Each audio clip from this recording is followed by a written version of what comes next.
les voy a pedir el favor a todos que cierren sus micrófonos, salvo los que van a hablar, y le paso a don Carlitos García, quien hoy nos dirige. Gracias, Jaime, y buenas noches y bienvenidos todos para nuestra reunión cotidiana que ya nos hace falta realmente, ya estamos acostumbrados a ella.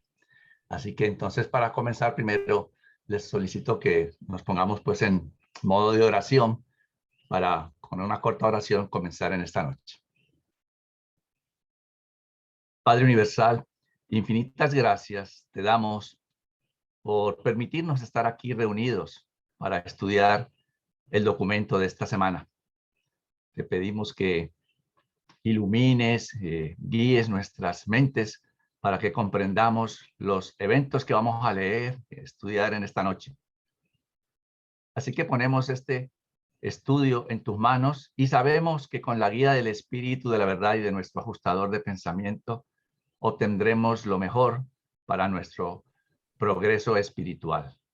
En nombre de nuestro Padre Creador Micael, te lo pedimos. Amén. Bien, entonces, sin más preámbulo, vamos a compartir el documento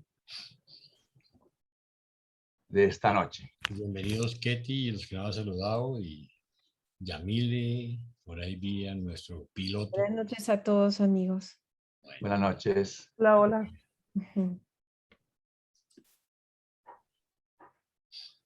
Muy bien, nuestro seminario Caminando las Enseñanzas de Jesús, entonces esta noche presenta el documento 188, el período en la tumba. Para iniciar, vamos a mirar un poco esta ilustración que nos muestra cómo eran más o menos las tumbas en esos tiempos. Dice allí, después de preparados para la sepultura, los cuerpos se colocaban en el nicho, que luego se cerraba con una piedra. Mucho tiempo después, los huesos secos se guardaban en osarios, o sea, unos cofres de piedra.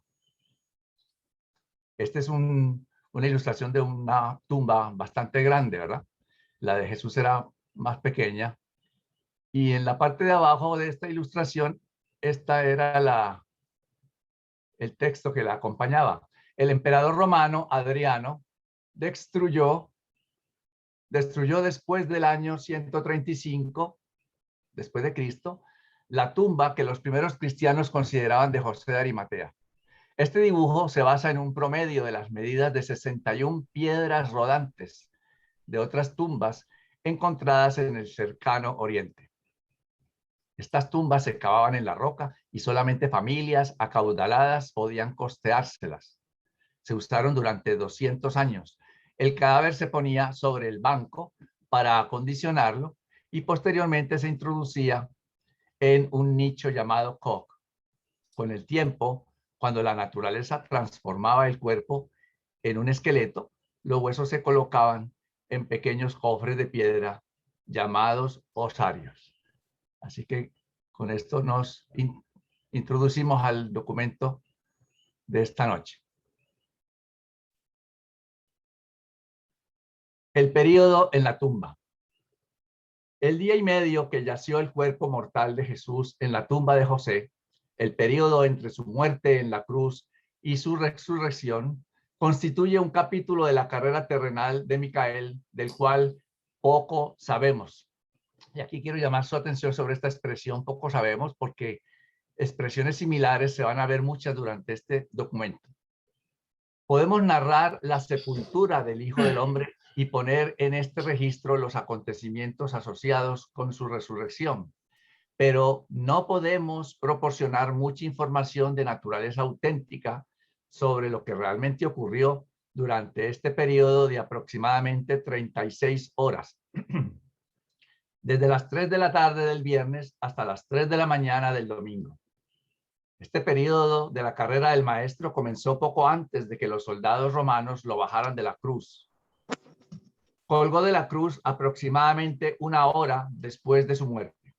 Hubiera sido bajado antes, pero hubo demora en acabar con los dos bandidos. Los líderes de los judíos habían planeado que el cuerpo de Jesús fuera arrojado en las fosas abiertas de Gehenna.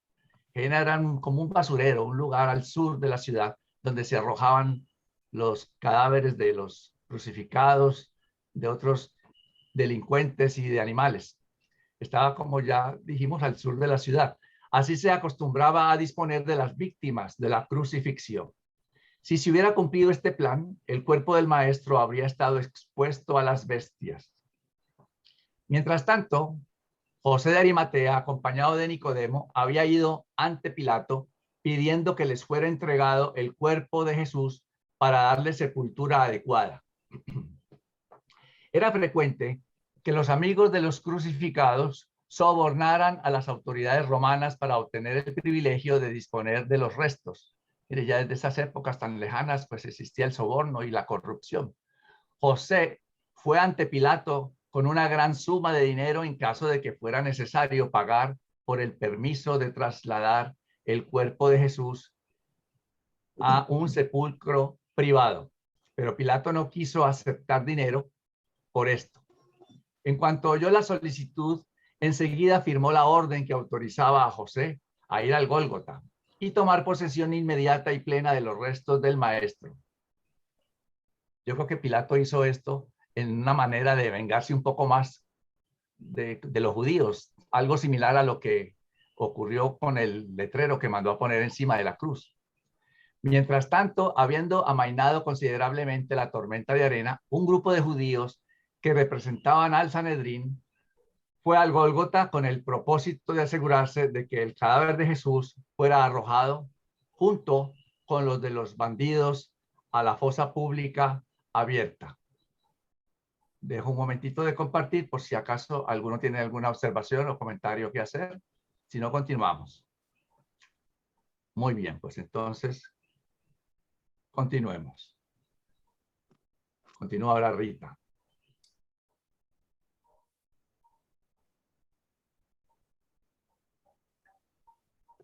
Perdón. 1. El entierro de Jesús.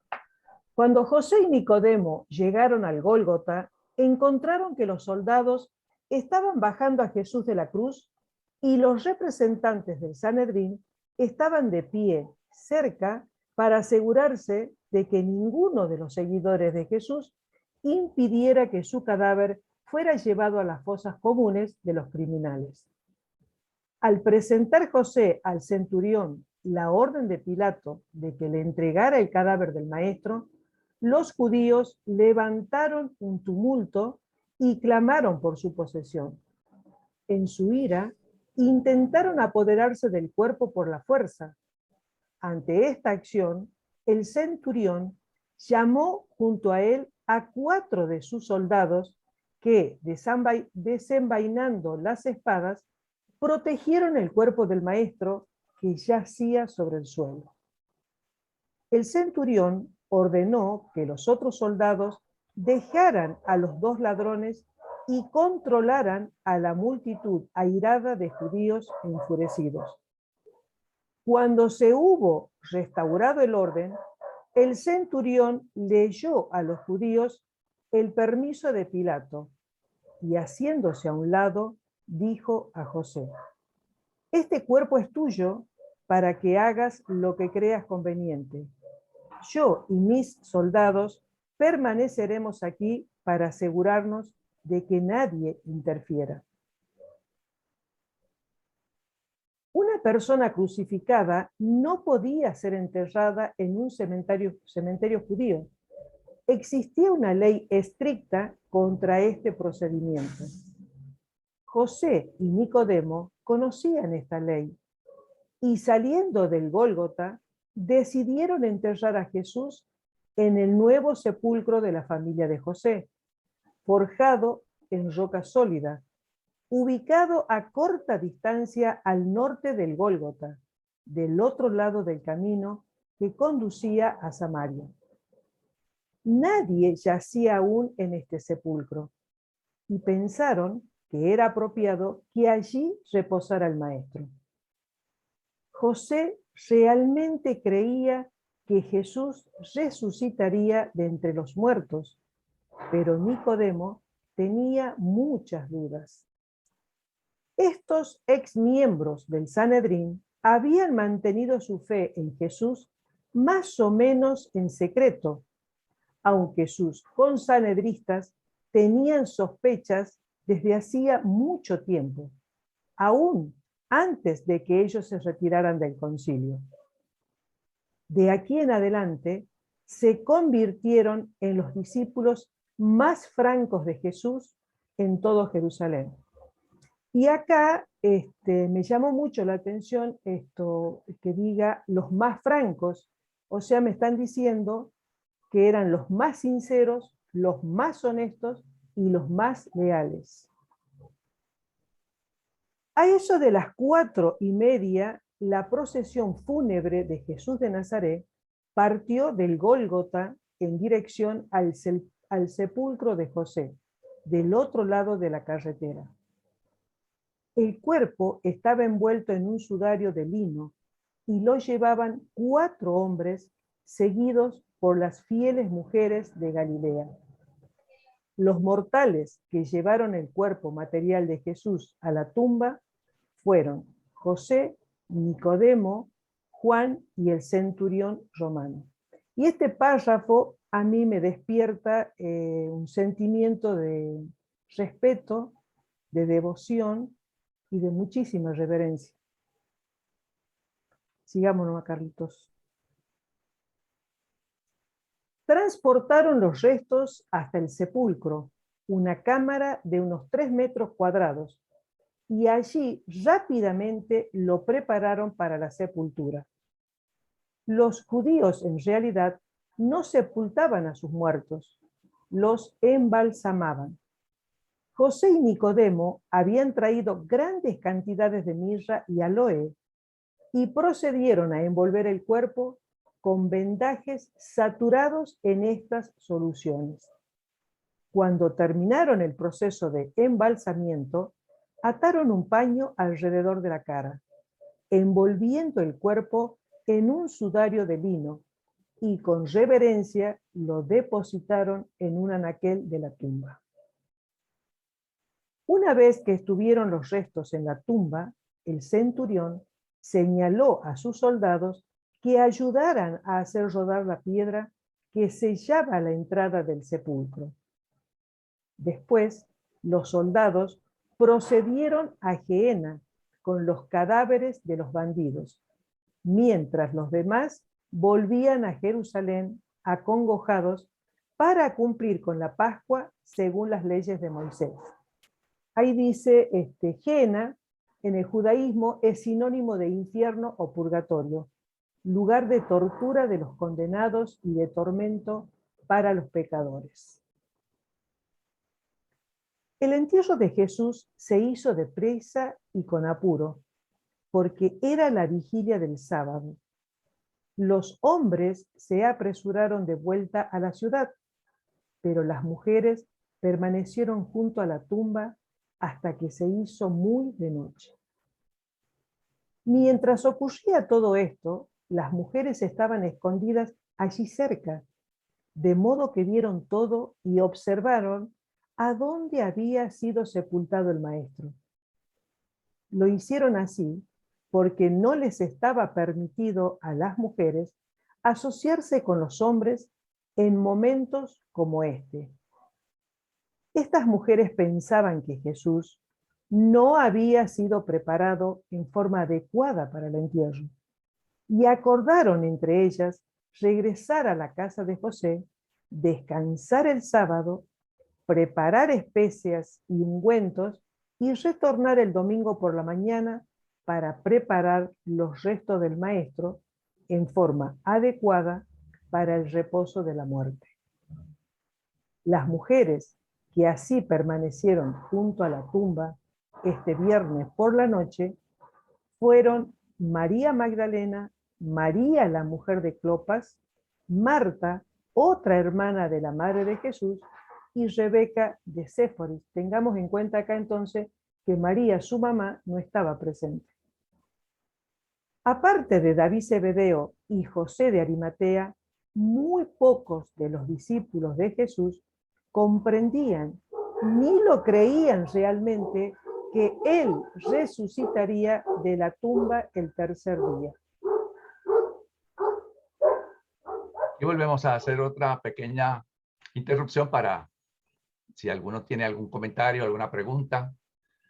Por ahora estos primeros numerales son quizás un poco más concretos y no nos ponen a pensar mucho, pero los que vienen del tercero para adelante van a ser de más discusión y de más pensamiento.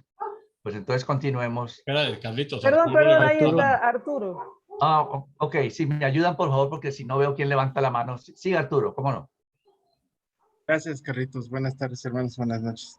Sí, nada más hacer una eh, aclaración. En la sesión pasada estaban debatiendo, bueno, estamos debatiendo sobre si cuando se enterró a Jesús se le había colocado un sudario de lino. Y aquí en este documento, una vez que terminaron de ponerle los vendajes a Jesús, en el 88.1.4 nos dice que al final envolvieron en un sudario de lino. Entonces, ahí contradice lo que estábamos debatiendo en la sesión pasada. O sea, si se dan cuenta, sí, realmente lleva un sudario de lino, porque aquí no lo dice. Si quieres, puedes regresar en esa parte, Carlos, de favor, para que ustedes lo lean. Sí. Sé cuál es esa parte y por eso se subrayó, porque se había comentado que esas solamente eran vendajes. Sí hubo un sudario, definitivamente. En la versión europea del libro no dice sudario, dice una sábana. La tradujeron como sábana. De todas formas, eso no quiere decir que el sudario de Turín sea verídico.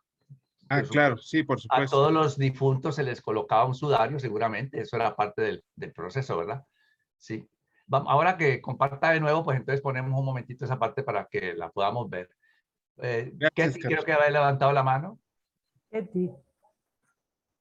Sí, era solamente una observación con respecto a Pilatos. Disculpen. Sí, Carlos dice que él no cobró, no recibió ese dinero porque él no que estaba muy enfadado con los judíos. Puede ser. Pero también se me ocurre, pienso yo, que él tenía un gran cargo de conciencia por la decisión que Correcto. había tomado con respecto a Jesús. Sí. Yo pienso que es por eso.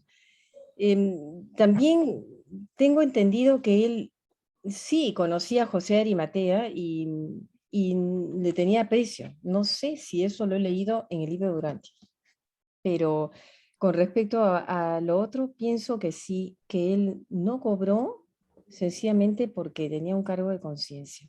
Eso era todo. Sí, correcto, Ketty. Sí, cobrar le hubiera echado más culpa todavía a lo que hizo. Imagínate. Sí. Muy bien. ¿Alguien más? Si me permite un minutito. Sí, claro, Rita, ¿cómo no? A mí también, por ejemplo, me llamaba mucho, o sea, la reflexión, digamos, de imaginarme en el momento de la muerte de Jesús. Y yo decía, debe haber sido seguramente con una gran satisfacción para él y decir, me voy con la tarea cumplida por haber hecho la voluntad del Padre. Pero pura especulación mía, me preguntaba, ¿y habrá sentido alguna pena en dejarnos a nosotros? Por ejemplo, de decir, por un lado, totalmente feliz porque me voy a reencontrar con mi Padre, y me voy, digamos, contento porque hice la voluntad del Padre. Y por otro lado yo me decía, ¿cuál habrá sido el sentimiento al habernos dejado? No sé, es una pequeña reflexión que hice con respecto a la muerte, ¿no? Nada más, eso es todo lo que quería decir, Carlitos. Gracias, Rita. Sí. Pues entonces vamos a continuar.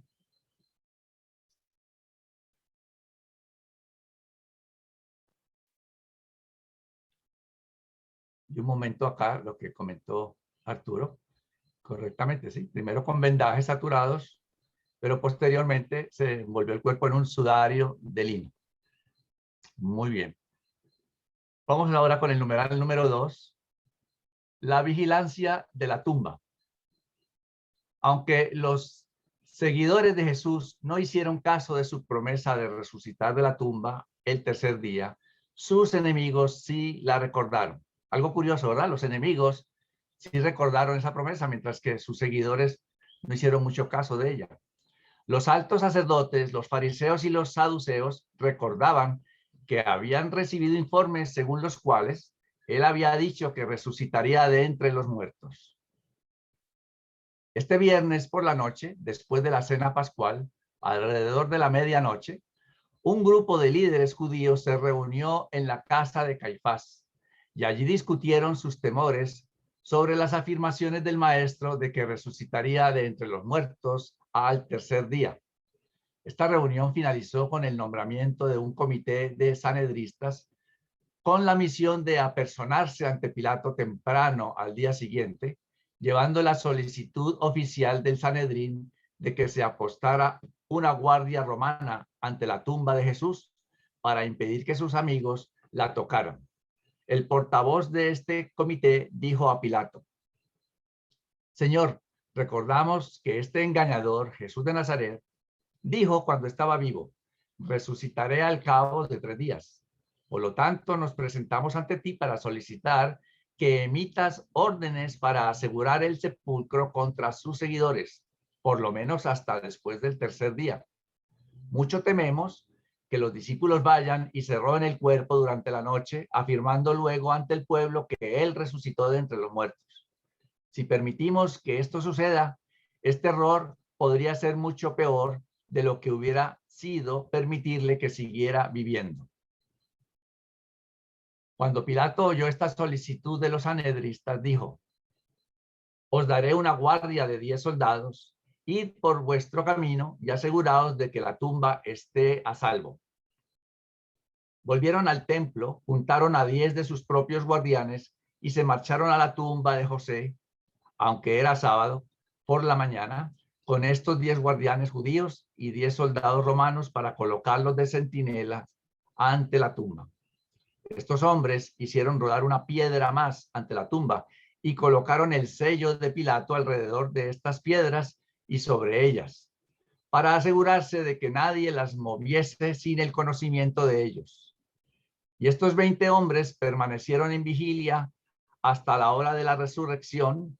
Los judíos les traían alimentos y bebidas. ¿Algún comentario al respecto?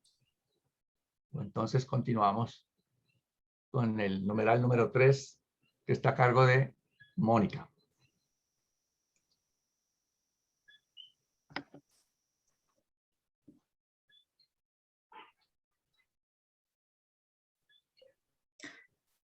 Durante el sábado.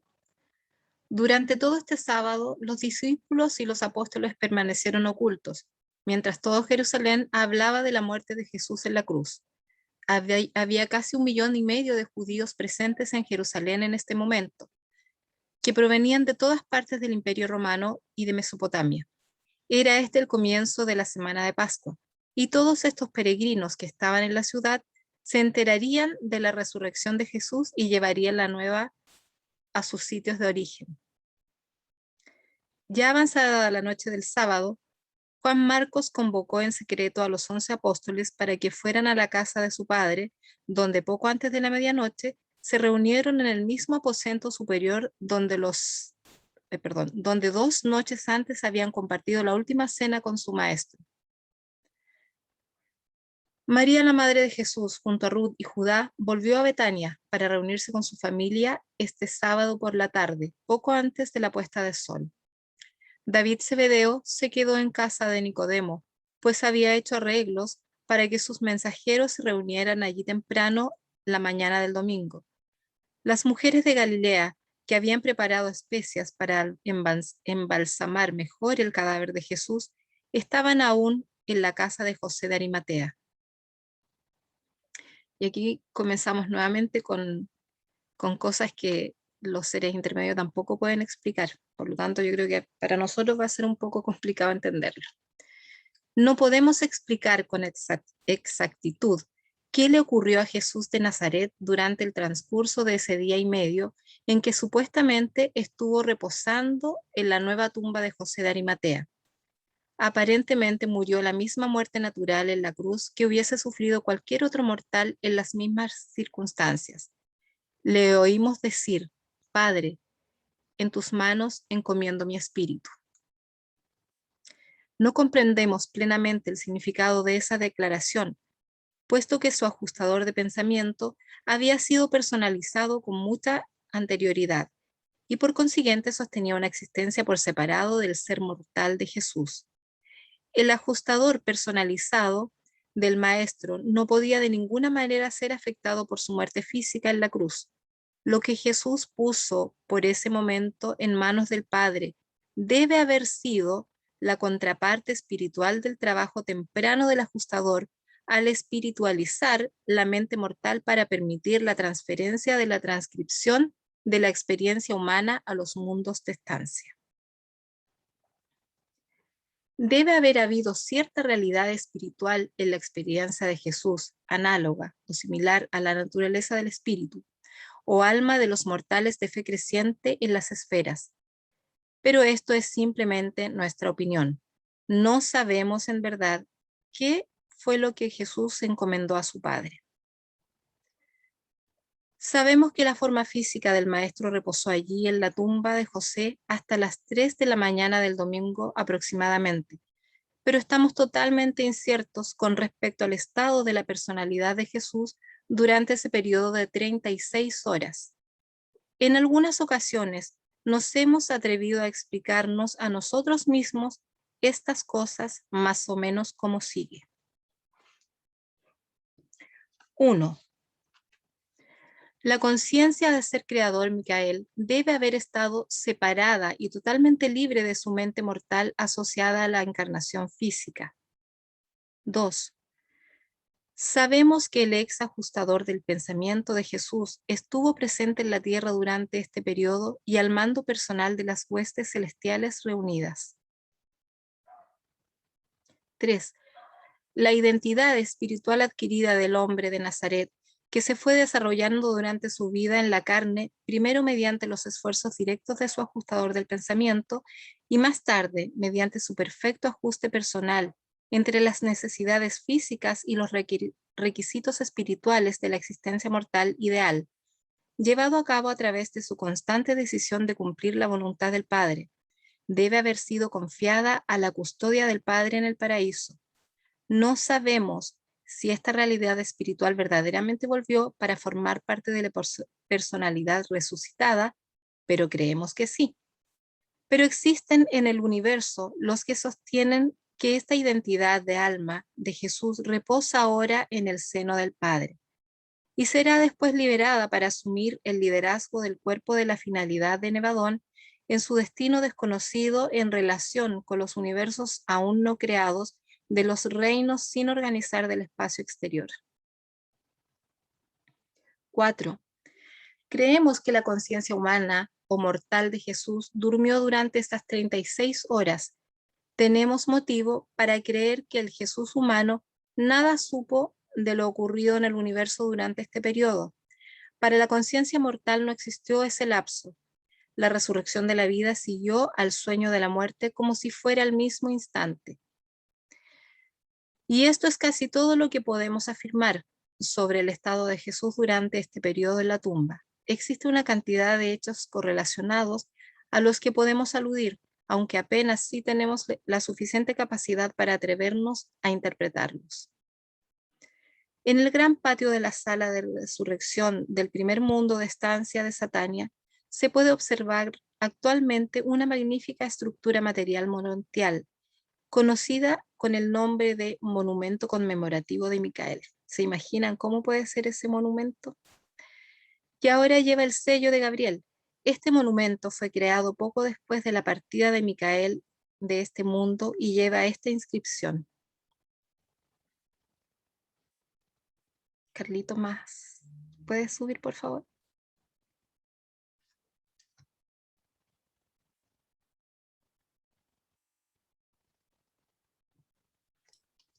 Hola. Parece que se me salió. ¿Me salí? No. ¿Fue Carlos? Fue la señal de Carlos. Salió Carlos. Le falló el ¿Comparto? internet. ¿Comparto para seguir? Sí. Si quieres, ok. Ok.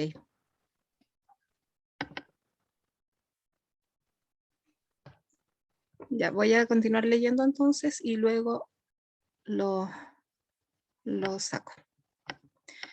Entonces, el monumento dice, en memoria del paso mortal de Jesús de Nazaret durante. Existen registros que muestran que durante este periodo el Concilio Supremo de Salmington, constituido por 100 miembros, celebró una reunión ejecutiva en Urantia, bajo la presidencia de Gabriel.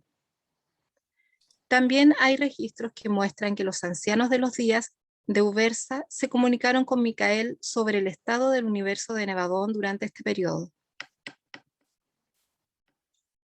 Sabemos que por lo menos se transmitió un mensaje entre Micael y Emanuel de Salmington, mientras el cuerpo del maestro yacía en la tumba. Existen muy buenos motivos para que creamos que alguna personalidad se sentó en el trono de Caligastia, en el concilio del sistema de los príncipes planetarios que se convocó en Jerusalén, en Jerusalén, mientras el cuerpo de Jesús reposaba en la tumba. Los registros de Edentia indican que el padre de la constelación de Norlatiadec estaba en Urantia y que recibió instrucciones de Micael durante este periodo de estancia en la tumba. También existen muchas otras pruebas que indican que no toda la personalidad de Jesús estaba dormida e inconsciente durante este periodo de muerte física. Dejo de compartir. Como ven, esto tiene muchas interrogantes. A mí una de las que más me llama la atención, y no sé, me gustaría que ustedes compartieran, es por qué en toda la conjetura que hacen los seres intermedios hablan de la personalidad de Micael, pero también hablan de la personalidad de Jesús. Porque hablan, por ejemplo, de que creen que la personalidad de Jesús en este momento está en el paraíso y que después va a ser liberada para que se haga cargo de los mundos aún no creados. ¿Por qué habla de dos personalidades? Habla de Micael y a la vez de Jesús. Por favor, ayuda en esto. Aparte, otra cosa que quiero comentar y que yo creo que también todos se dieron cuenta, que la cantidad de personalidades que estaban acá en Urantia acompañando a Jesús. O sea, era un evento muy, muy importante, el acompañar a su creador. Ya, pero primero la primera inquietud, ¿por qué habla de Jesús y Micael a la vez? Ok, antes de darle la palabra a Arturo, yo creo que vale la pena que repasemos los elementos que constituyen la identidad eterna, ¿sí? Para que ahí se los dejo después de que hable Arturo, para escucharlos a ustedes. Adelante, Arturo. Gracias, Emi. No, si gustas, puedes proceder a explicarnos esa parte. Yo lo único que quería compartir era una opinión personal, pero por favor, si gustas tú y ya después sigo yo. No, dale tranquilo, porque sí quiero que reflexiones sobre eso y sobre todo que no perdamos de vista que cuando hablamos de Jesús estamos hablando de dos personas. Estamos hablando de Jesús el hombre y estamos hablando del Hijo Creador. ¿Sí? Entonces, Ok, condiciones gracias. diferentes en los dos casos que vale la pena que reflexionemos sobre eso. Sí. Bueno, yo la conclusión que llego yo, en mi opinión personal, estudiando en días pasados el documento, al, al analizar esta parte de Jesús, yo lo que creo, estamos hablando pues, obviamente de un hijo creador que tiene poderes que nosotros no podremos comprender porque no nos lo dicen. Estamos hablando de un ser que es un Dios, que tiene poderes que a lo mejor ni siquiera nosotros imaginamos que tiene. Y aquí, como lo dicen los seres intermedios, pues que ellos tampoco comprenden esa parte de cómo puede ser, bueno, mientras la transición de un ser evolucionado, evolutivo primario, digamos, primitivo, perdón, pasamos los 3 días durmiendo. En el caso de que hayamos llegado a los 7 círculos psíquicos y podamos ser resucitados en los primeros mundos de estancia a los 3 días, pero nosotros en ese tiempo estamos totalmente dormidos e inconscientes de lo que sucede alrededor. Ese es un proceso normal para nosotros. Pero en el caso de un hijo creador, yo imagino que ahí no aplica esa regla, porque como bien lo explican, su personalidad se manifestó en diferentes lugares mientras se supone que la transición de un estado, de un ser durmiente, está totalmente aislado.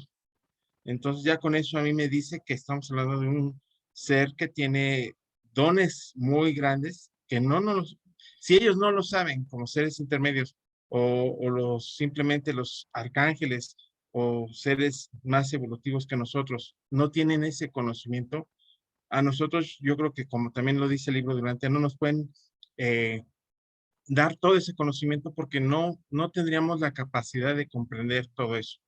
Nos dice el libro de Urantia que faltarían muchos documentos, miles de documentos para describir lo que es la inmensa creación del Padre Universal. Y yo creo que dentro de eso están precisamente las dotes de los hijos creadores en manifestar ciertas cosas que nosotros a lo mejor ni siquiera todavía tenemos el poder de imaginar, a pesar de que la imaginación tiene mucho crecimiento. Esa es mi opinión personal. Gracias. Gracias, Arturo. Gracias, Arturo. ¿Algún otro comentario? Pues vamos a continuar entonces. Espérate, Vamos. Javier Puerto. Javier va a comentar alguna. Sí, siga, Javier. Gracias. Pues algo muy pequeñito es que en el libro nos dicen que la encarnación de un hijo creador es un secreto de Sonarrington, ¿no? Que solamente ellos lo sabrán, ni siquiera todos los hijos creadores, solamente los que han hecho el otorgamiento. Entonces, pues es un secreto para todo lo demás del universo.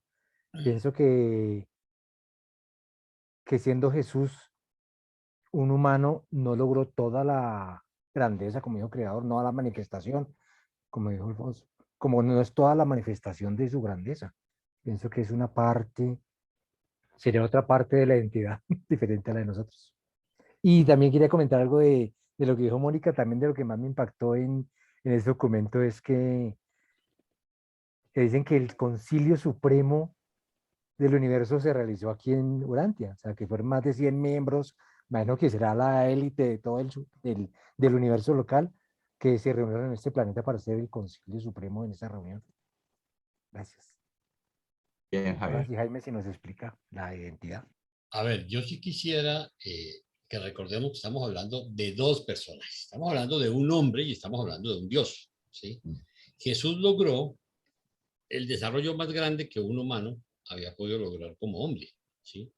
De hecho, tanto que en lugar de haberse fusionado con su ajustador, porque él no necesitaba eso, simplemente su ajustador se personalizó y él logró el nivel de desarrollo más amplio que podría lograr un humano. Ahora, recordemos los elementos que constituyen la personalidad, no, perdón, la identidad eterna, ¿sí? Entonces, precisamente decíamos que la personalidad que nos da el Padre, después el espíritu potencial que nos da el Hijo, después la mente que nos da el espíritu infinito, después decimos que el Padre nos da el ajustador de pensamiento y que el ajustador de pensamiento, ¿sí?, desarrolla con el alma morontial, que es otra cosa que una grabadora de valores, ¿sí? El ajustador de pensamiento y el espíritu desarrollan el alma morontial, ¿sí? Entonces, fíjense ustedes que todo eso estaba. Cuando Jesús muere, como cualquiera de nosotros vamos a morir un día, la diferencia está en que él estuvo inconsciente el tiempo. Arturo decía que si nos despertamos a los 3 días, pero yo diría mucho más allá, si nos despertamos a los 3 días, a los 6 meses, milenaria o dispensacional, ¿sí?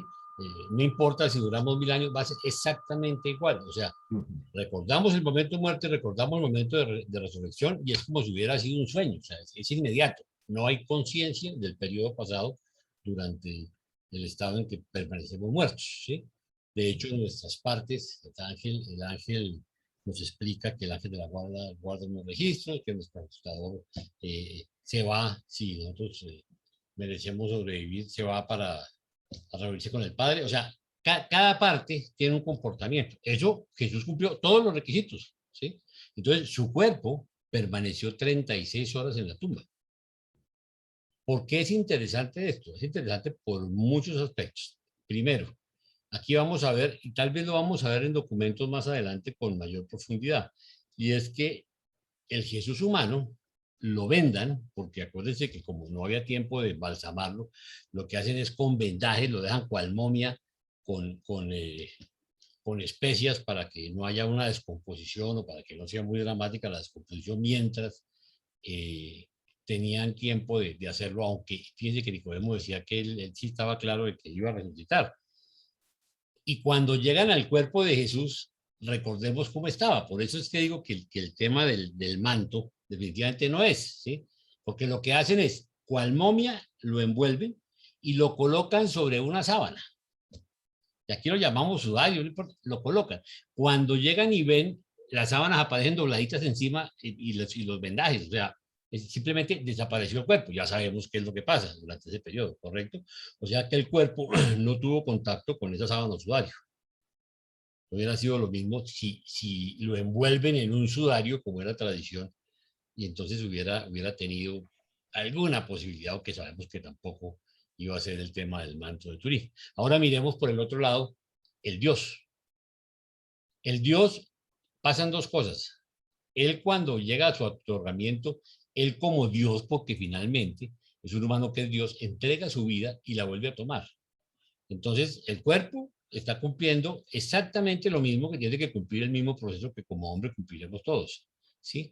Pero él sigue activo inmediatamente, pues no sabemos, presumimos que se reúne con toda su patota durante ese tiempo que está muerto supuestamente, porque estamos hablando de un Dios, entonces que ese Dios que suponemos, así como suponen los seres intermedios y todo lo que nos cuentan ahorita, es que él sigue actuando y tiene unas reuniones con todas sus huestes y con todo, organizando todo el tema, ¿sí? Entonces, dentro de esas suposiciones, pues lo más importante es tener muy claro que una cosa es cuando hablamos del hombre y otra cosa es cuando hablamos de Dios. Entonces, no nos preocupemos porque hay dos personalidades que realmente no son dos personalidades. Una es la identidad de un Dios y la otra es la identidad de un hombre. ¿Ok? No sé si sea claro. Para mí no. ¿Qué no es claro? Pues ese tema de la identidad de un Dios y la identidad de un hombre, todas las dos en un solo cuerpo, digámoslo así. Perdóname, no son las dos en un solo Pero, cuerpo. Todo lo contrario. Es precisamente él como hombre cumple exactamente el proceso de cualquiera. Va a una tumba y dura no son 3 días, 36 horas ¿sí? en resucitar. Y resucita además, resucita como ser morontial, o sea, lo que haría uno, lo que vamos a hacer nosotros. Pero como Dios es un proceso completamente distinto, porque es que un hijo creador, nosotros no conocemos qué es lo que va a pasar, y lo anotaba Arturo al principio, o lo anotaba Javier, ¿sí? Que era el tema de que ellos tienen la única forma en saber qué es lo que va a pasar y cómo es el autotocamiento y todo es los hijos creadores, o sea, eso es un secreto sonárico que no lo vamos a saber nunca, pero sí tenemos algo muy claro, y es que como Dios, él tiene un comportamiento totalmente distinto y él sigue administrando su universo. Entonces estamos hablando de dos cosas diferentes, porque recordemos que Jesús tenía una parte humana y una parte divina. Como parte humana la cumplió igual que todos nosotros la cumpliremos un día.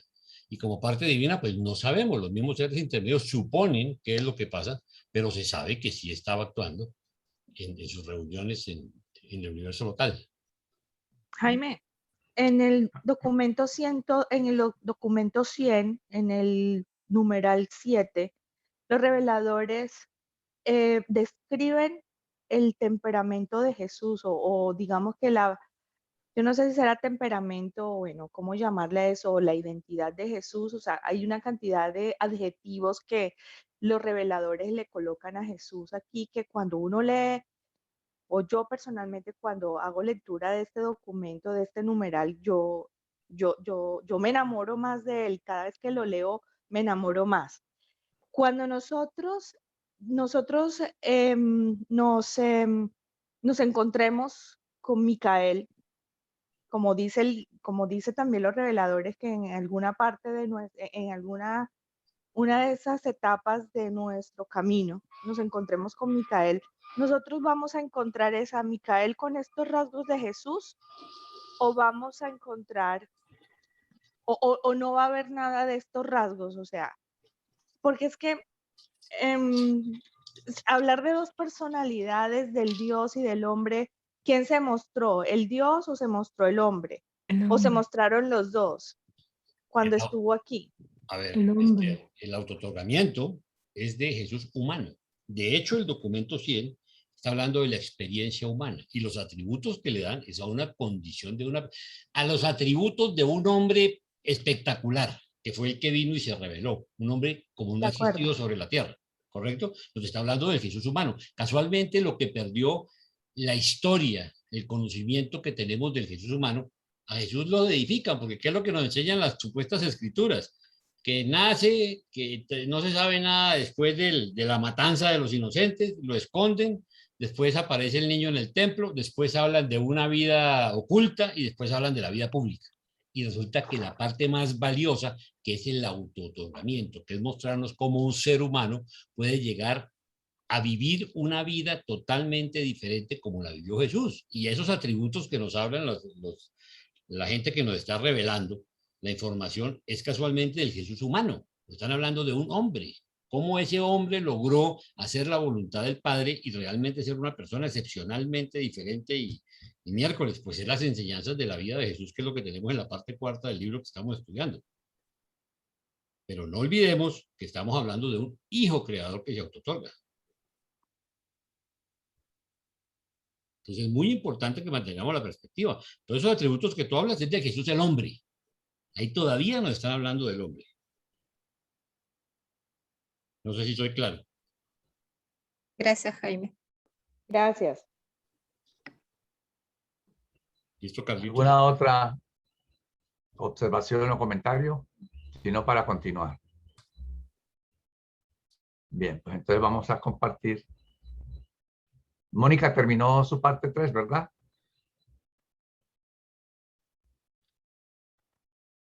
Ok. Sí, terminé, Carlos. Ok, Bueno. entonces, número 4, Javier Puerto, por favor. El 4, el significado de la muerte en la cruz.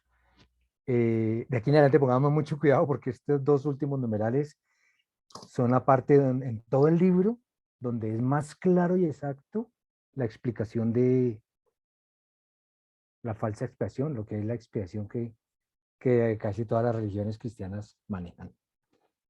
4, el significado de la muerte en la cruz. A pesar de que Jesús no murió esta muerte en la cruz para expiar la culpa racial del hombre mortal, ni para proporcionar algún tipo de acercamiento eficaz a un Dios, que en otro caso se sentiría ofendido y que no perdonaría, aunque el Hijo del Hombre no se ofreció como sacrificio para apaciguar la ira de Dios y para abrir el camino para que el hombre pecador obtuviera la salvación. A pesar de que estas ideas de expiación y propiciación son erróneas, existen, sin embargo, significados en esta muerte de Jesús en la cruz que no deben ser pasados por alto. Es un hecho que Urantia se conoce entre otros planetas vecinos habitados como el mundo de la cruz. Jesús quiso vivir una vida mortal plena en la carne en Urantia. La muerte es ordinariamente parte de la vida. La muerte es el último acto del drama mortal. En vuestros esfuerzos bien intencionados para escapar a los errores supersticiosos de la falsa interpretación del significado de la muerte en la cruz, debéis evitar el grave error de no percibir el auténtico significado y la verdadera importancia de la muerte del Maestro. El hombre mortal no fue nunca propiedad de los grandes embusteros. Jesús no murió para rescatar al hombre de las garras de los gobernantes apóstatas y de los príncipes caídos de las esferas. El Padre en el cielo nunca concibió una injusticia tan burda como la de condenar un alma mortal por las malas acciones de sus antepasados. Tampoco fue la muerte del Maestro en la cruz un sacrificio consistente en pagarle a Dios una deuda que la raza humana le debía. Antes de que Jesús viviese en la tierra, tal vez podríais haber estado justificados en creer en un Dios semejante. Pero no podéis pensar así desde que el Maestro vivió y murió entre vuestros semejantes mortales. Moisés enseñó la dignidad y la justicia de un Dios creador, pero Jesús representó el amor y la misericordia de un Padre celestial. La naturaleza animal, la tendencia al mal, puede ser hereditaria, pero el pecado no se transmite de padre a hijo. El pecado es el acto deliberado y consciente de rebeldía contra la voluntad del padre y las leyes de los hijos cometido por una criatura volitiva. Jesús vivió y murió para todo un universo, no solamente para las razas de este mundo. Aunque los mortales de los reinos tenían salvación aún antes de que Jesús viviese y muriese en Urantia, es sin embargo un hecho de que su auto-otorgamiento en este mundo iluminó grandemente el camino de la salvación.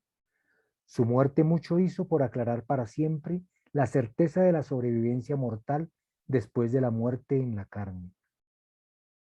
Aunque no sea adecuado hablar de Jesús como de uno que se sacrifica, un rescatador o un redentor, es totalmente correcto referirse a él como un salvador. Él hizo para siempre más claro y seguro el camino de la salvación, sobrevivencia. Mostró mejor y más certeramente el camino de la salvación para todos los mortales de todos los mundos del universo de Nevadón. Una vez que captéis la idea de Dios como Padre verdadero y amante, el único concepto que Jesús enseñó, para ser consistentes debéis de ahí en adelante abandonar completamente todos esos conceptos primitivos sobre Dios como monarca ofendido, gobernante rígido y todopoderoso cuyo mayor deleite consiste en sorprender a sus súbditos en el error y en asegurarse de que sean castigados debidamente, a menos que otro ser casi igual a él mismo ofrezca sufrir por ellos, morir como sustituto en su lugar. Toda la idea del rescate y de la expiación es incompatible con el concepto de Dios tal como lo enseñó y ejemplificó Jesús de Nazaret. El amor infinito de Dios no es secundario a nada de la naturaleza divina. Este concepto de expiación y salvación a base de sacrificios está arraigado y anclado en el egoísmo. Jesús enseñó que el servicio al prójimo es el concepto más alto de la hermandad de los creyentes espirituales. Voy a repetir esa frasecita. Jesús enseñó que el servicio al prójimo es el concepto más alto de la hermandad de los creyentes espirituales. La salvación debe darse por sentado por los que creen en la paternidad de Dios. La mayor preocupación del creyente no debe ser el deseo egoísta de la salvación personal, sino más bien el impulso altruista al amor y por lo tanto al servicio del prójimo, así como Jesús amó y sirvió a los hombres mortales. Tampoco han de preocuparse mucho los creyentes genuinos por el futuro castigo del pecado. El verdadero creyente tan solo se preocupa por su separación actual de Dios. Es verdad que los padres sabios pueden castigar a sus hijos, pero lo hacen por amor y con fines correctivos. No castigan porque estén airados, tampoco castigan como retribución. Aunque fuera Dios el monarca rígido y legal de un universo en que gobernara supremamente la justicia, con certeza no estaría satisfecho con el esquema infantil de sustituir a un sufriente inocente por un ofensor culpable. Lo extraordinario de la muerte de Jesús, tal como se relaciona con el enriquecimiento de la experiencia humana y la expansión del camino de la salvación, no es el hecho de su muerte, sino más bien la manera superior y el espíritu incomparable con que se enfrentó a su muerte. Toda esta idea del rescate y de la expiación coloca la salvación en un plano de irrealidad. Tal concepto es puramente filosófico. La salvación humana es real. Está basada en dos realidades, que pueden ser captadas por la fe de la criatura e incorporarse de esa manera a la experiencia humana de cada individuo. El hecho de la paternidad de Dios y su verdad correlacionada, la hermandad del hombre. Es verdad, después de todo, que se os perdonarán vuestras deudas, aun como vosotros perdonáis a vuestros deudores. Aquí quise resumir en una frasecita. La salvación humana está basada en dos realidades, la paternidad de Dios y la hermandad del hombre. En eso se basó casi todo el mensaje del maestro.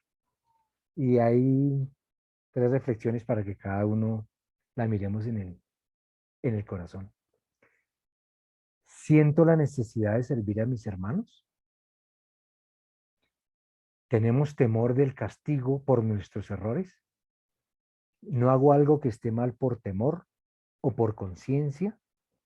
Por ese sentido que tenemos del castigo, si realmente lo hacemos, no hago mal porque, uy, pronto me castigan, o por miedo a que falla, sino realmente por la conciencia de que esto está mal y no lo hago. Gracias.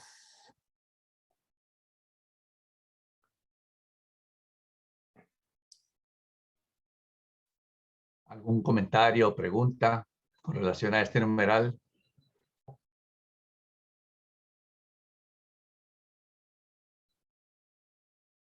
Yo creo que Pues es muy bien. importantísimo que reflexionemos sobre esto, no solo por las preguntas que plantea Javier, las reflexiones que hace, sino porque realmente, ¿cuál es la razón de que estemos nosotros aquí? Es que llevamos años reuniéndonos, tratando de aprender acerca de la revelación, tratando de estudiar, tratando de ser mejores personas, ¿sí? Y tratando de vivir un proceso consciente. Ahora, la realidad que plantea es, ¿realmente nosotros estamos sirviendo? Yo he podido analizar dos comportamientos o dos tendencias dentro de la gente que estudia Orantes. La primera, y lo voy a decir aunque suene crudo, la gente que le queda grande. Dice, no, esto primero es muy bravo, es muy exigente, porque indiscutiblemente el simple hecho de que nosotros nos enfrentemos a este ladrillo y estemos dispuestos realmente a estudiarlo, a profundizar y a tratar de vivirlo, ya de por sí es un desafío miércoles. Yo les hago una pregunta. ¿Cuántos de nosotros podemos decir que alguna vez durante nuestra vida estudiamos la Biblia de pasta a pasta? Nos la leímos todo, que fuera alguna vez por curiosidad.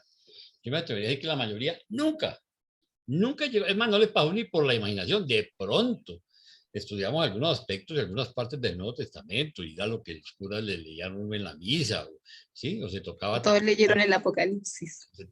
Y eso, sí, y eso, sí, porque eso es un enredo que no lo entiende nadie.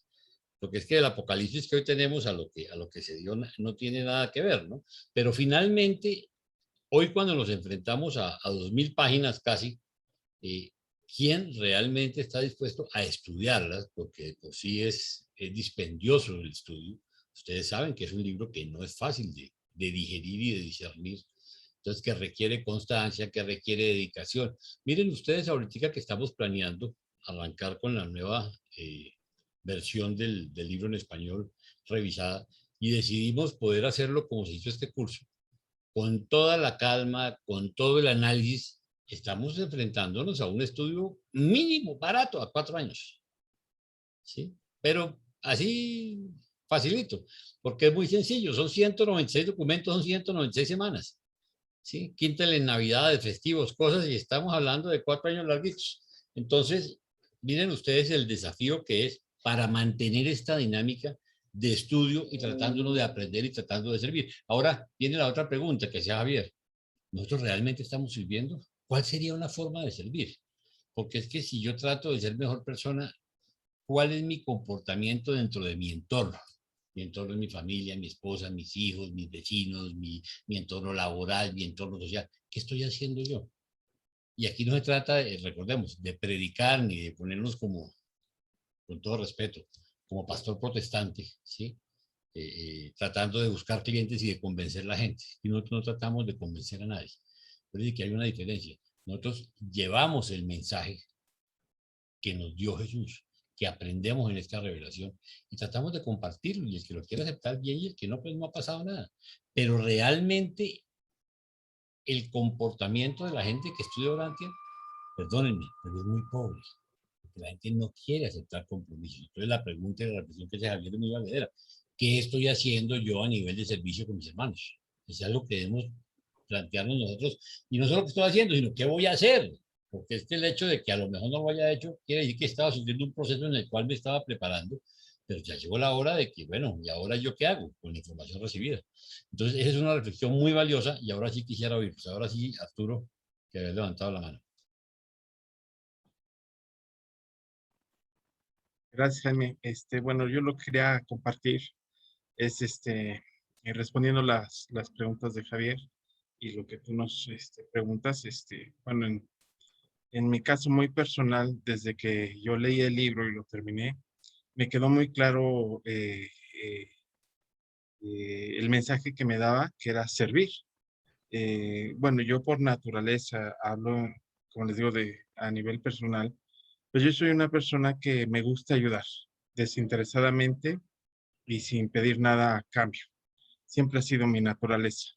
Y me dio mucha alegría el hecho de cuando leo el libro y me dice que eso es lo que hay que hacer con nuestros hermanos, independientemente de llevar el mensaje del libro durante, obviamente más me emocionó cuando tuve que tratar de llevar el mensaje a las personas que están cerca de mí, de mi círculo, familia, amigos, hermanos, a ver quién adopta este mensaje. Pues es más difícil, pero por ejemplo en el caso del servicio en general, cuando yo veo a alguien que por la calle que me ha pasado, un vecino, un amigo, un desconocido simplemente que está empujando su coche porque se quedó sin combustible, si yo voy caminando y puedo ayudarlo, pues me bajo, no sé, y empiezo a empujar, ¿a dónde vas? Aquí.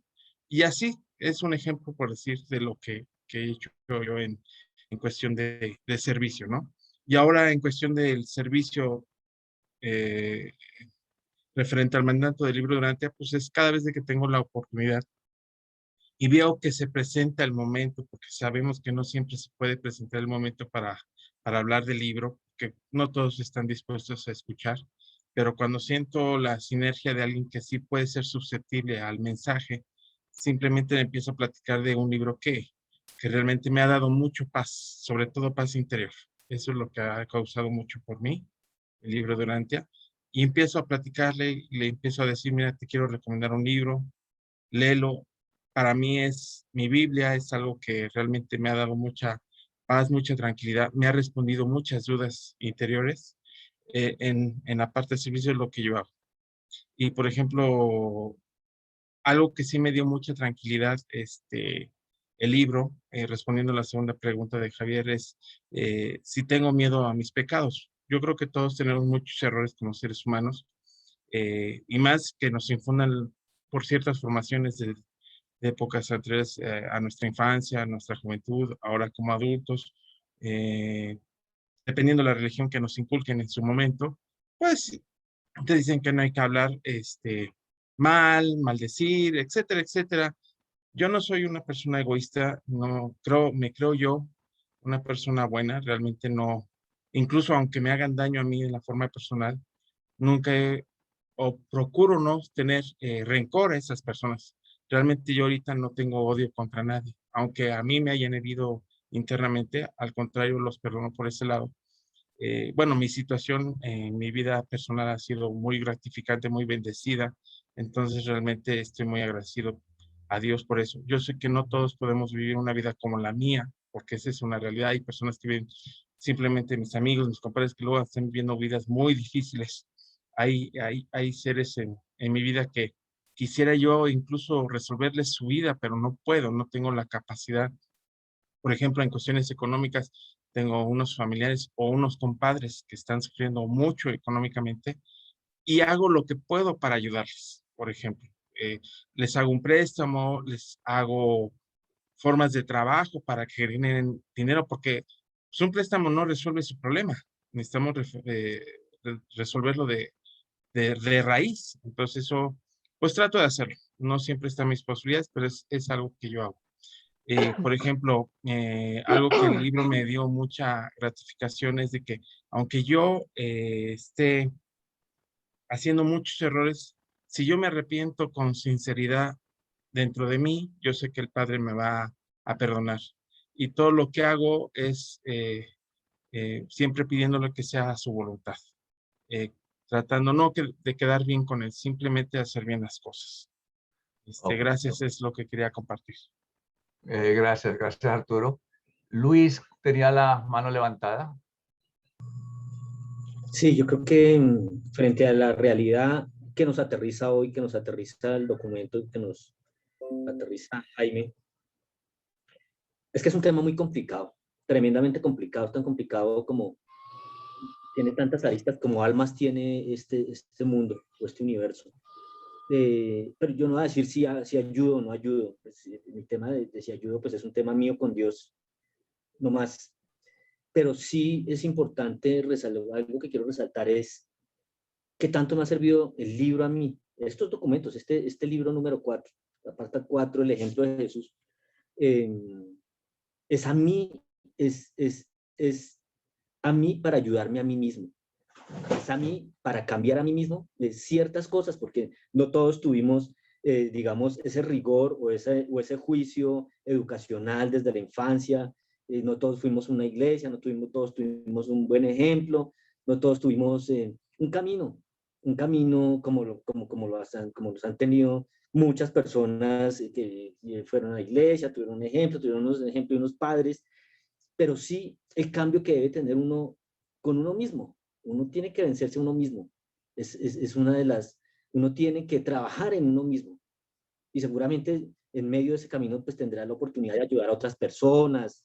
Bueno, y se dando cuenta de muchos cambios que hay que hacer. Pero es que el tema es tremendamente complicado. Era lo que quería decir. Gracias, Luis.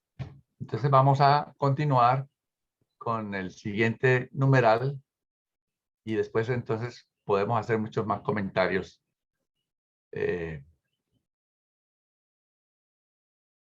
Por favor, Jaime, entonces.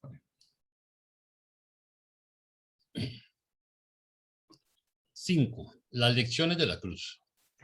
La cruz de Jesús retrata la medida plena de la devoción suprema del verdadero pastor, aún por los miembros de su rebaño que no la merecen. Coloca para siempre todas las relaciones entre Dios y el hombre sobre la base de familia. Dios es el Padre, el hombre es su Hijo, el amor de un padre por su hijo se torna en la verdad central de las relaciones universales del Creador con la criatura. No la justicia de un rey que busca satisfacción en el sufrimiento y en el castigo de sus súbditos malvados. La cruz por siempre muestra que la actitud de Jesús hacia los pecadores no fue ni de condenar ni de condonar, sino más bien de salvación eterna y amante. Jesús es en verdad un salvador en el sentido de que su vida y su muerte atraen a los hombres a la bondad y a la sobrevivencia recta. Jesús ama tanto a los hombres que este amor despierta la respuesta amorosa en el corazón humano. El amor es verdaderamente contagioso y eternamente creativo. La muerte de Jesús en la cruz ejemplifica un amor que es lo suficientemente fuerte y divino como para perdonar el pecado y absorber toda maldad. Jesús reveló a este mundo una calidad más alta de rectitud que la justicia, el mero concepto técnico del bien y del mal. El amor divino no solamente perdona las faltas y las absorbe y realmente las destruye. El perdón del amor trasciende enteramente el perdón de la misericordia. La misericordia pone a un lado la culpa del mal, pero el amor destruye para siempre el pecado y toda debilidad que de él resulte. Jesús trajo Orantia un nuevo método de vivir. Nos enseñó a no resistir al mal, sino a encontrar a través de él la bondad que destruye al mal eficazmente. El perdón de Jesús no es condonar, es la salvación de la condenación. La salvación no le resta importancia a la falta, la enmienda. El verdadero amor no trasinge con el odio ni lo condena, sino lo destruye. El amor de Jesús no está nunca satisfecho con el simple perdón. El amor del Maestro implica rehabilitación, sobrevivencia eterna. Es totalmente propio hablar de salvación como redención si con eso significáis esta rehabilitación eterna. Jesús, por el poder de su amor personal por los hombres, pudo romper la garra del pecado y del mal. De esta manera liberó al hombre para que éste pudiera elegir los mejores caminos del vivir. Jesús ilustró una liberación del pasado que en sí misma prometía el triunfo del futuro. El perdón proveyó así la salvación. La belleza del amor divino, una vez que entra plenamente en el corazón humano, destruye para siempre el encanto del pecado y el poder del mal. Los sufrimientos de Jesús no se limitaron a su crucifixión, En realidad Jesús de Nazaret pasó más de 25 años en la cruz de la existencia mortal, real e intensa. El verdadero valor de la cruz consiste en el hecho de que fue la expresión suprema y final de su amor, la revelación completa y plena de su misericordia. En millones de mundos habitados, incontables billones de criaturas evolutivas que podrían haber sido tentadas a abandonar la lucha moral y la buena lucha de la fe, han visto nuevamente a Jesús en la cruz y entonces han procedido hacia adelante, inspirados por la vista de un Dios que da su vida encarnada devotamente al servicio altruista del hombre. El triunfo de la muerte en la cruz queda resumido en el espíritu de la actitud de Jesús hacia los que lo atormentaban. Convirtió la cruz en el símbolo eterno del triunfo del amor sobre el odio y de la victoria de la verdad sobre el mal al orar: Padre, perdónalos porque no saben qué están haciendo. Esta devoción de amor fue contagiosa en todo un vasto universo. Los discípulos se contagiaron de su maestro, el primer maestro de este evangelio, que tuvo que poner su vida al servicio del evangelio, dijo mientras lo apedreaban a muerte: no cargues este pecado a su cuenta. La cruz es el llamado supremo a lo mejor que hay en el hombre, porque nos revela a aquel que estuvo dispuesto a ofrendar su vida al servicio de sus semejantes. El hombre no puede tener mayor amor que este, estar dispuesto a dar la vida por sus amigos. Y Jesús tenía tal amor que estaba dispuesto a dar la vida por sus enemigos, el más grande amor que se había conocido hasta ese momento en la tierra. Este sublime espectáculo de la muerte de Jesús humano en la cruz del Gólgota ha sobrecogido las emociones de los mortales, tanto en Urantia como en otros mundos, y ha producido al mismo tiempo una mayor devoción de los ángeles. La cruz es el símbolo elevado del servicio sagrado, la dedicación de la propia vida al bienestar y salvación de los semejantes. La cruz no es el símbolo del sacrificio del Hijo de Dios inocente en sustitución de los pecadores culpables, ni para apaciguar la ira de un Dios ofendido, pero permanece para siempre en la tierra y en todo el vasto universo como símbolo sagrado de los buenos que se auto-otorgan para los malos y que al hacer así los salvan mediante esta misma devoción de amor. La cruz es el símbolo de la forma más alta de servicio altruista, la devoción suprema del otorgamiento pleno de una vida recta en el servicio de un ministerio incondicionado, aún en la muerte en la cruz. La presencia misma de ese gran símbolo de la vida autootorgadora de Jesús nos inspira verdaderamente a todos nosotros a ir y a hacer lo mismo. Cuando los hombres y mujeres pensantes contemplan a Jesús ofreciendo su vida en la cruz, ya no se atreverán a quejarse nuevamente, ni siquiera por los sufrimientos más grandes de la vida, y mucho menos por las pequeñas dificultades o por sus muchas penas puramente ficticias. Su vida fue tan gloriosa y su muerte tan triunfal que todos nos sentimos atraídos a querer compartir ambas. Hay un verdadero poder de atracción en todo el autootorgamiento de Micael, desde los días de su juventud hasta el espectáculo sobrecogedor de su muerte en la cruz. Aseguraos, pues, de que cuando contempléis la cruz como revelación de Dios, no miréis con los ojos del hombre primitivo, ni con el punto de vista del bárbaro posterior, pues ambos consideraban a Dios como un soberano severo, de dura justicia y rígida ley. Más bien, aseguraos de que veis en la cruz la manifestación final del amor y de la devoción de Jesús en su misión de la vida en autootorgamiento a las razas mortales de su vasto universo. Ved en la muerte del Hijo del Hombre la cumbre del amor divino del Padre por sus hijos en las esferas de los mortales. La cruz retrata así la devoción del afecto voluntarioso y el otorgamiento de salvación voluntaria sobre los que están dispuestos a recibir estos dones y esta devoción. No hubo nada en la cruz que el Padre solicitara, solo lo que Jesús tan voluntariamente dio, negándose a evitarlo. Si el hombre no puede de otra manera apreciar a Jesús y comprender el significado de su autootorgamiento en la tierra, por lo menos puede comprender el compañerismo de sus sufrimientos mortales. Ningún hombre debe temer nunca que el Creador no sepa la naturaleza o grado de sus aflicciones temporales. Sabemos que la muerte en la cruz no fue para reconciliar al hombre con Dios, sino para estimular al hombre a la comprensión del amor eterno del Padre y de la misericordia sin fin de su Hijo, y para difundir estas verdades universales a todo su universo. Trabajo presentado por Mónica Maldonado, Javier Puerto, Rita Colantonio, Carlos García y Jaime Rey. Mil gracias. Gracias, Jaime.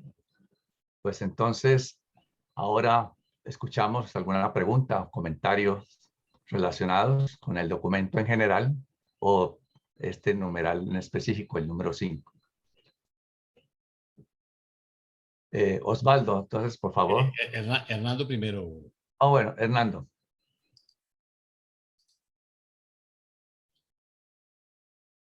Muchas gracias. Verdaderamente estoy maravillado de escuchar el significado tan importante que tiene realmente la muerte de nuestro Señor Jesucristo en la cruz.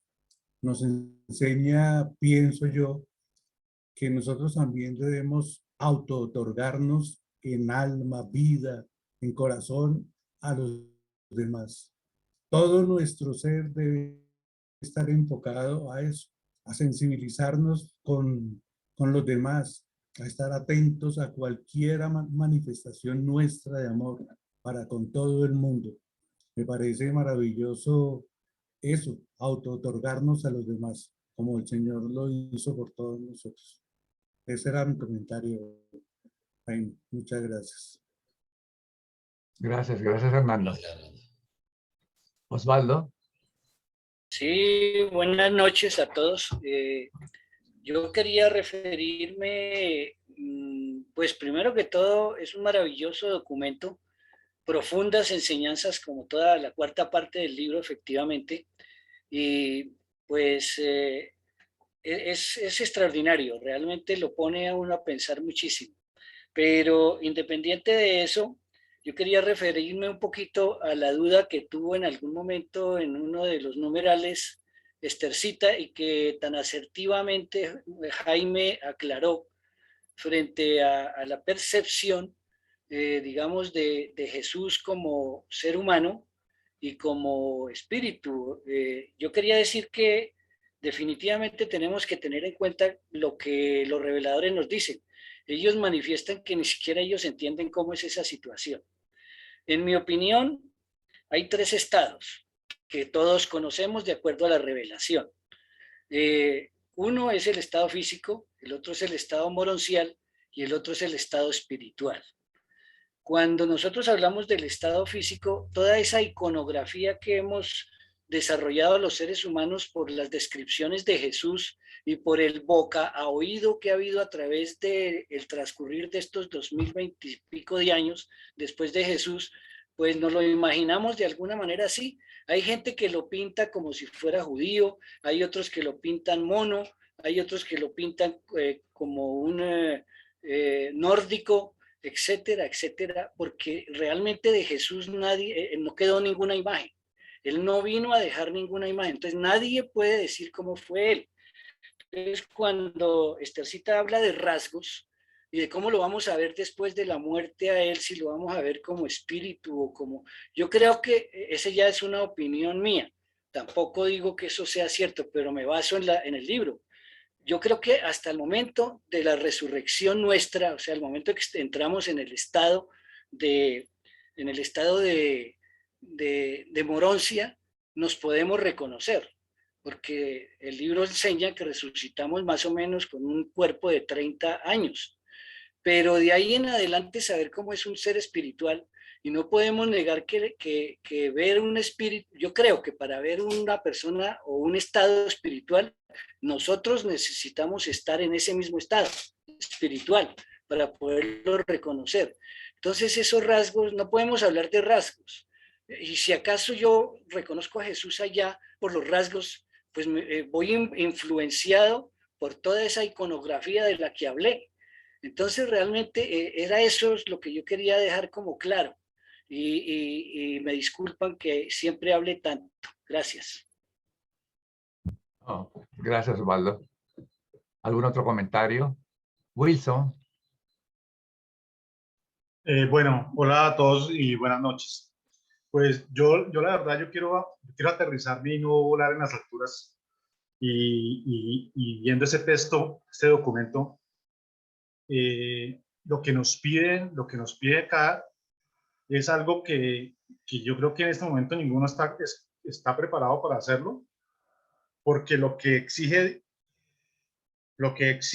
o lo que nos están pidiendo que hagamos tenemos que abandonarnos realmente a todo lo que tenemos y hacer un sacrificio muy grande y no llenarnos la boca diciendo que ayudamos a personas porque la verdad lo que hay que entregar es muy alto y ese precio yo creo que ninguno está dispuesto a darlo. Jesús representó el amor y la misericordia del Padre. Jesús mostró el camino de la supervivencia. El servicio al prójimo es el camino altruista más alto. El verdadero creyente se debe preocupar más por qué tanto se encuentra alejado o cerca de Dios. Dice que la salvación humana es real. Dice que triunfa el amor sobre el odio. Dice que debemos ofrendar nuestra vida por nuestros semejantes. Entonces, si aterrizamos esto, nosotros debemos, o sea, quitarnos todo, entregarlo todo, dar la vida por los demás. Y ese es el final o el triunfo que debemos hacer nosotros. No prestar plata y pedirla que nos la devuelvan, no. Es regalarla, entregarla, hacer ofrendas, hacer sacrificios. Yo pienso que Jesús nos invita a que seamos maestros de la verdadera religión y tratar de no mostrarnos, sino que nos vean como unos líderes y que nos sigan como personas que inspiren, más no que nos jactemos de lo que tenemos. Yo pienso que el sacrificio que nos piden es muy grande y no sé si estamos dispuestos a entregarlo todo por hacerlo, hasta entregar nuestras vidas por hacerlo. Esa es la verdadera idea que yo recibo de este mensaje. Gracias.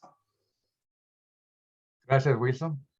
Sí, realmente el estándar es bien alto para todos, porque el ejemplo que nos dejó Jesús es fuerte, sí. Ojalá nos acerquemos siquiera a la mitad.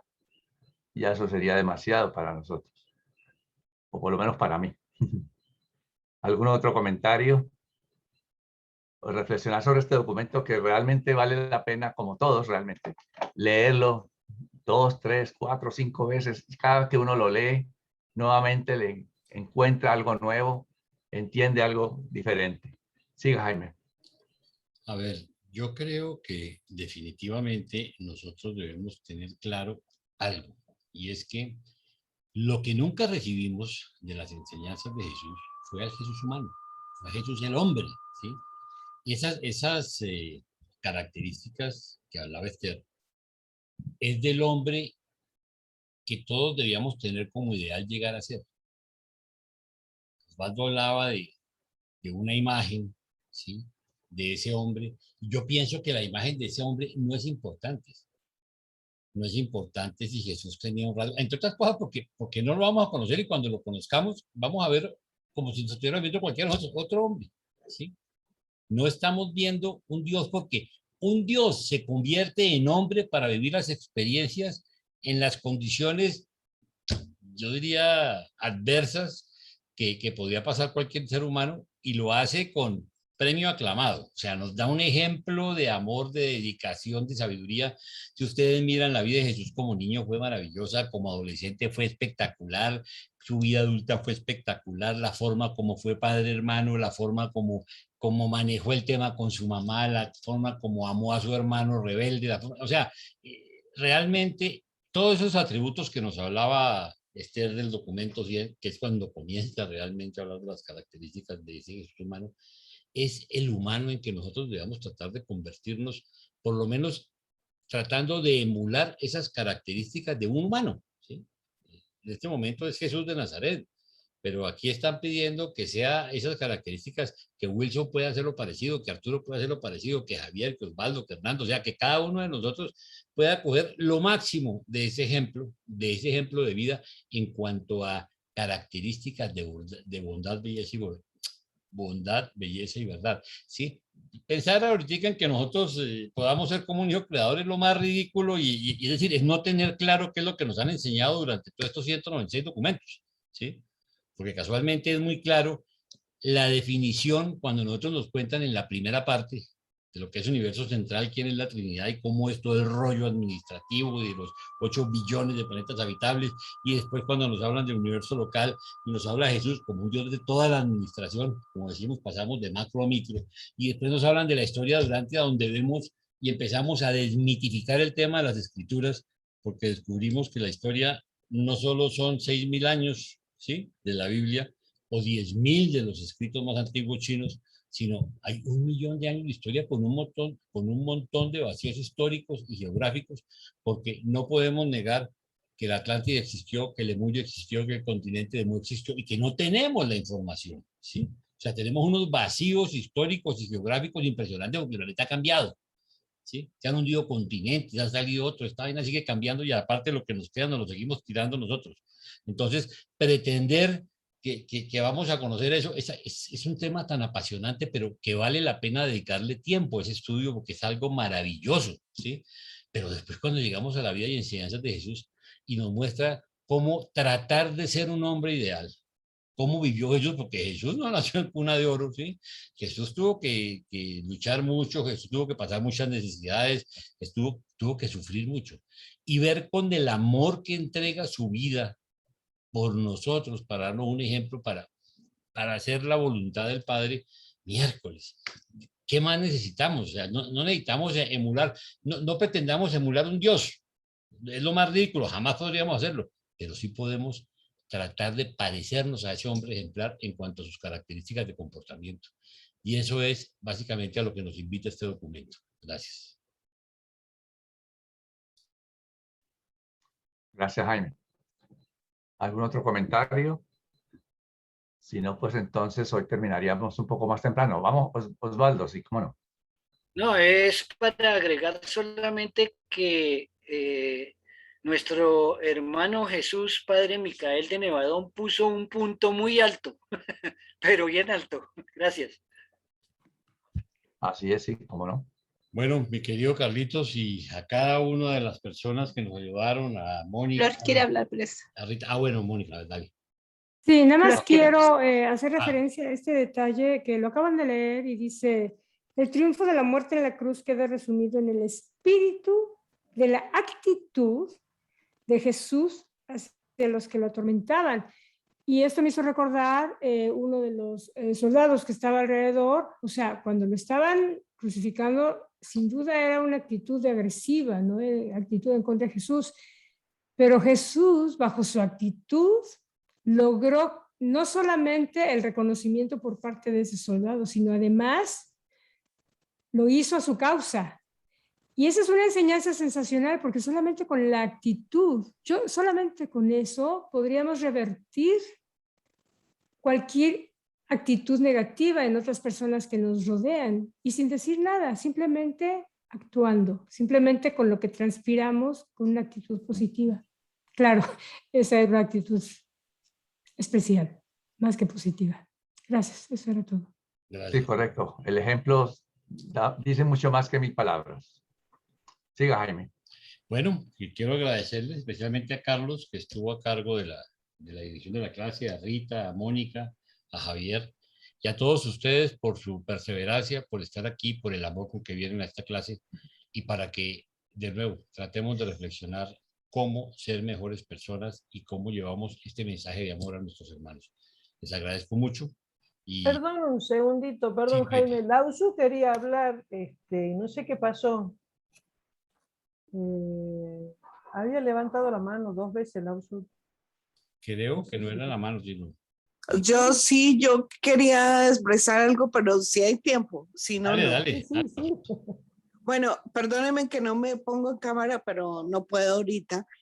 Pero yo quería expresar todo lo que nos dejó Jesucristo es como una ruta, ¿verdad? Una como pautas para hacerlo.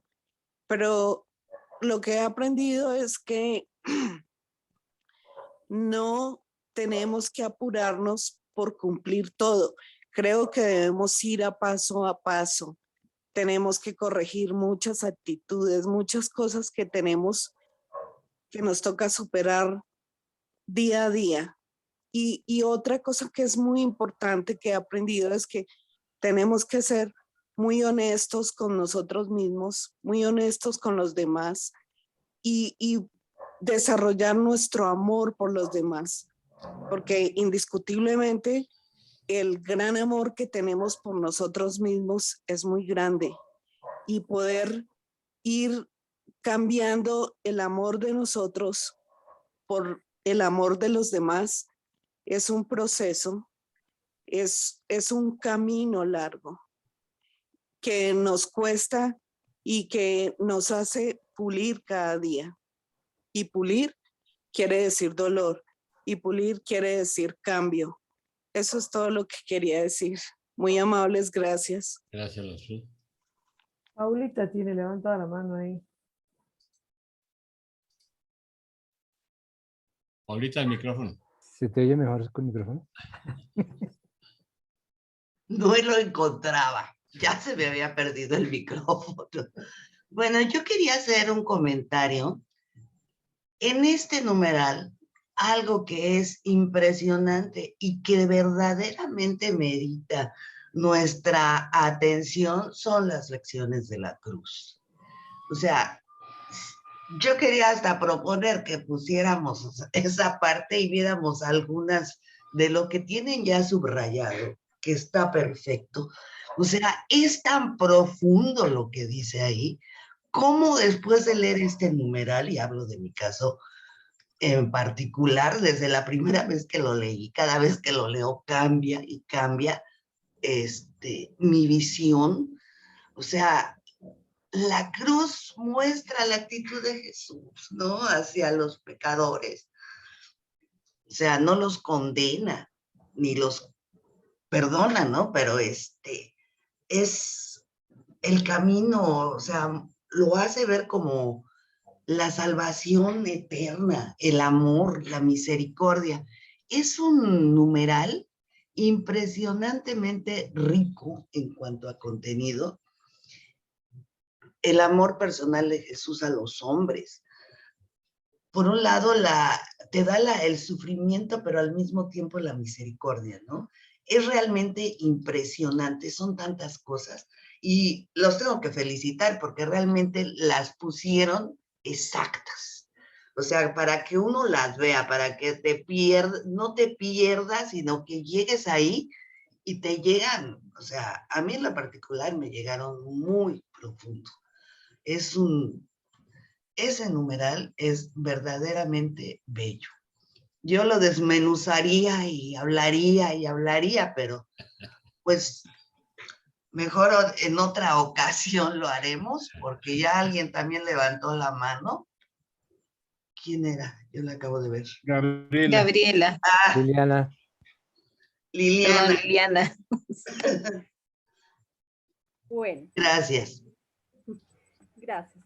Yo pienso que es un trabajo muy personal para, digamos, vivir todas estas enseñanzas de nuestro maestro. Pienso que desde que haya un corazón sincero, no importa la forma como yo sirva, desde que yo lo haga desde aquí de adentro, no importa. Dios sabe, digamos, el interno de cada uno. Me parece que lo más importante es que haya una buena actitud y un corazón sincero para poder servir, porque esto es un aprendizaje y vamos bien.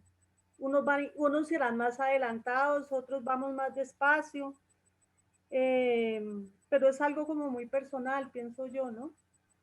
Eso era todo. Ok, mil gracias. No quiero dejar de reconocer a un miembro que es constante en todos los equipos, nuestro amigo Android, ¿sí? Que siempre con su publicidad y todo, Luisito Fontecha, siempre está trabajando silenciosamente y todas las semanas tiene camello con todas las clases porque él generosamente nos dedica su tiempo y su conocimiento y su amor para ayudarnos con las publicidades. Luisito, mil gracias. Mal haría en no reconocer tu esfuerzo y tu excelente trabajo. Mil gracias a todos y subiremos, como si no tenemos problemas técnicos esta noche, el trabajo como todas las semanas y que el Señor los bendiga. Gracias por su tiempo.